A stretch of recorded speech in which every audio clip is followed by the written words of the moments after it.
the brother as depicted by the sister. In order to furnish an idea of the private establishment of the Bishop of D, and of the manner in which those two sainted women subordinated their actions, their thoughts, their feminine instincts even, which are easily alarmed, to the habits and purposes of the bishop, without his even taking the trouble of speaking in order to explain them, we cannot do better than transcribe in this place a letter from Mademoiselle Baptistine to Madame the Vicomtess de Boischevron, the friend of her childhood. This letter is in our possession. D. December 16, 18. My good madam, not a day passes without our speaking of you. It is our established custom, but there is another reason besides. Just imagine, while washing and dusting the ceilings and walls, Madame Magloire has made some discoveries. Now our two chambers hung with antique paper whitewashed over, would not discredit a chateau in the style of yours. Madame Magloire has pulled off all the paper. There were things beneath. My drawing room, which contains no furniture, and which we use for spreading out the linen after washing, is 15 feet in height, 18 square, with a ceiling which was formerly painted and gilded, and with beams, as in yours. This was covered with a cloth while this was the hospital. And the woodwork was of the era of our grandmothers. But my room is the one you ought to see. Madame Magloire has discovered, under at least 10 thicknesses of paper pasted on top, some paintings, which without being good are very tolerable. The subject is Telemachus being knighted by Minerva in some gardens, the name of which escapes me. In short, where the Roman ladies repaired on one single night. What shall I say to you? I have Romans, and Roman ladies. Here occurs an illegible word, and the whole train. Madame Magloire has cleaned it all off. This summer she is going to have some small injuries repaired, and the whole revarnished, and my chamber will be a regular museum. She has also found in a corner of the attic 2 wooden pier tables of ancient fashion.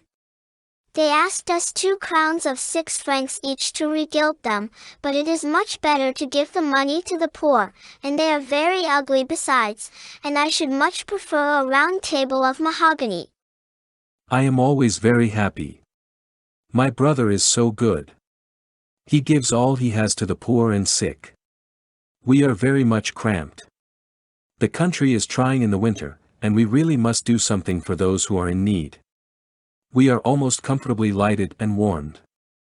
You see that these are great treats. My brother has ways of his own. When he talks, he says that a bishop ought to be so. Just imagine. The door of our house is never fastened. Whoever chooses to enter finds himself at once in my brother's room. He fears nothing, even at night. That is his sort of bravery, he says. He does not wish me or Madame Magloire feel any fear for him. He exposes himself to all sorts of dangers, and he does not like to have us even seem to notice it. One must know how to understand him. He goes out in the rain, he walks in the water, he travels in winter. He fears neither suspicious roads nor dangerous encounters, nor night. Last year he went quite alone into a country of robbers. He would not take us. He was absent for a fortnight. On his return nothing had happened to him, he was thought to be dead, but was perfectly well, and said, "This is the way I have been robbed." And then he opened a trunk full of jewels, all the jewels of the Cathedral of Embrun, which the thieves had given him. When he returned on that occasion, I could not refrain from scolding him a little, taking care, however, not to speak except when the carriage was making a noise, so that no one might hear me. At first I used to say to myself, there are no dangers which will stop him, he is terrible. Now I have ended by getting used to it. I make a sign to Madame Magloire that she is not to oppose him. He risks himself as he sees fit. I carry off Madame Magloire, I enter my chamber, I pray for him and fall asleep. I am at ease, because I know that if anything were to happen to him, it would be the end of me. I should go to the good God with my brother and my bishop.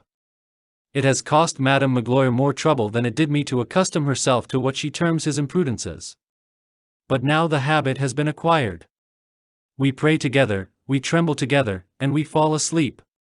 If the devil were to enter this house, he would be allowed to do so. After all, what is there for us to fear in this house? There is always someone with us who is stronger than we. The devil may pass through it, but the good God dwells here. This suffices me. My brother has no longer any need of saying a word to me. I understand him without his speaking, and we abandon ourselves to the care of Providence. That is the way one has to do with a man who possesses grandeur of soul. I have interrogated my brother with regard to the information which you desire on the subject of the Faux family. You are aware that he knows everything, and that he has memories, because he is still a very good royalist. They really are a very ancient Norman family of the generalship of Caen. 500 years ago there was a Raoul de Faux, a Jean de Faux, and a Thomas de Faux, who were gentlemen, and one of whom was a Seigneur de Rochefort. The last was Guy-Étienne Alexandre, and was commander of a regiment, and something in the light horse of Bretagne. His daughter, Marie-Louise, married Adrien Charles de Gramont, son of the Duke Louis de Gramont, peer of France, colonel of the French Guards, and lieutenant general of the army. It is written Faux, Fork, and Falk. Good madam, recommend us to the prayers of your sainted relative, Monsieur the Cardinal. As for your dear Sylvanie, she has done well in not wasting the few moments which she passes with you in writing to me. She is well, works as you would wish, and loves me.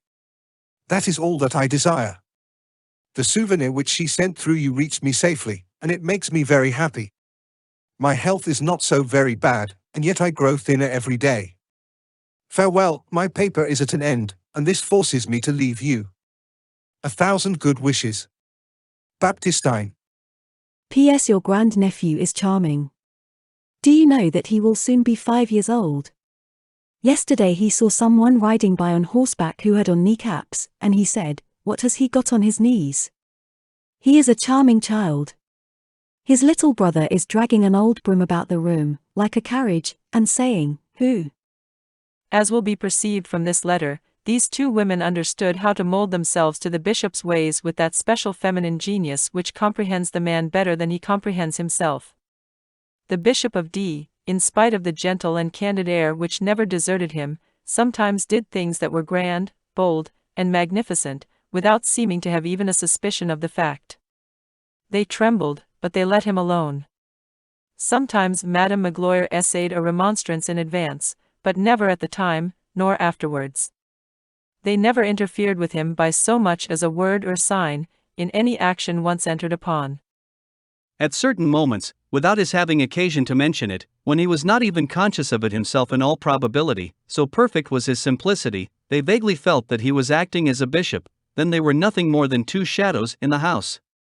They served him passively, and if obedience consisted in disappearing, they disappeared.